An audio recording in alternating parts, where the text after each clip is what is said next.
सभी को मेरा प्रणाम। मैं रीना कुमारी अनूप जीविका महिला ग्राम संगठन के अंतर्गत चांद जीविका स्वयं सहायता समूह की सदस्य हूँ। विगत 15 वर्षों से राज्य सरकार के द्वारा महिला सशक्तिकरण, जन कल्याण, समाज सुधार, पर्यावरण संरक्षण जैसे योजनाओं का संचालन किया जा रहा है। कि भाई ये तो अभियान चला ही रहे, लेकिन विकास की जो चीजें तय की गई हैं उनका क्रियान्वयन किस गति से हो रहा है, तो सबका क्रियान्वयन तेज गति से हो। और आप जानते ही हम लोगों ने कितना काम किया, और फिर 7 निश्चय 1 किया, अब 7 निश्चय 2 अब करके हम लोग किसी को रहने देंगे पिछड़ा, सबको आगे बढ़ाएंगे। महिला सशक्तिकरण के अंतर्गत जीविका परियोजना के द्वारा महिलाओं को आर्थिक एवं सामाजिक रूप से सशक्त बनाया जा रहा है। महिलाओं को सरकारी नौकरी में 35% आरक्षण मिला है और किसी विभाग में 50% आरक्षण देकर सरकार ने उन्हें आर्थिक रूप से सबल बनाया है। पंचायती राज के द्वारा राजनीतिक क्षेत्र में 50% आरक्षण मिलने से महिलाओं का राजनीतिक और सामाजिक रूप में सशक्तिकरण हुआ है। दहेज प्रथा, नशा मुक्ति, बाल विवाह उन्मूलन कानून के द्वारा महिलाओं का जीवन व्यक्तिगत और पारिवारिक रूप से खुशहाल हो गया है। राज्य सरकार के द्वारा बालिकाओं के लिए छात्रवृत्ति, पोशाक और साइकिल योजना के द्वारा 100% विद्यालय में नामांकन हुआ है और बालिकाएं अब सभी स्कूल जाने लगी हैं। शिक्षा के क्षेत्र में एक नई क्रांति आ गई है।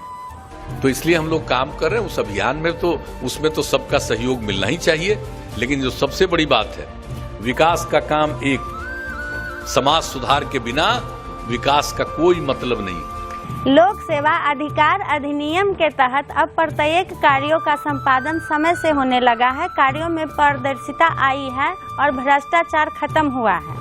सतत जीविकोपार्जन योजना के अंतर्गत अत्यंत गरीब परिवार के लोगों को अस्थायी रूप से स्वरोजगार मुहैया कराया गया है, जिसका लाभ जाले में 553 घर के लोगों को मिला है। जल जीवन हरियाली योजना के तहत जल स्रोतों का संरक्षण, वृक्षारोपण किया जा रहा है, जिससे हरित विहार की परिकल्पना सार्थक होते दिख रही है। नल जल योजना के तहत प्रत्येक घरों को स्वच्छ जल मुहैया कराया जा रहा है, जिससे बीमारी में कमी आई है। सड़कों का जाल बिछ जाने से लोगों का जनजीवन सुलभ हो गया है। कम समय में वह लंबी दूरी की यात्रा तय करने लगे हैं।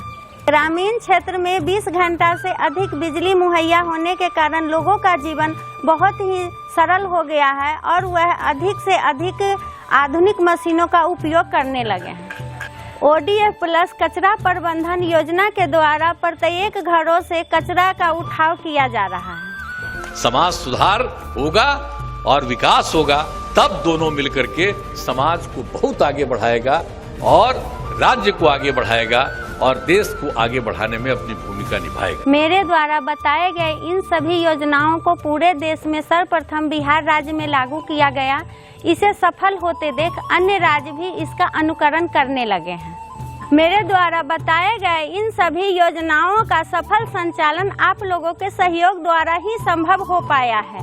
आगे भी आप लोगों के सहयोग से इन कल्याणकारी योजनाओं का संचालन होता रहेगा। इन्हीं शब्दों के साथ मैं अपनी वाणी को विराम देती हूँ। आप सभी को पुनः मेरा प्रणाम। जय भारत, जय जीविका, जय बिहार।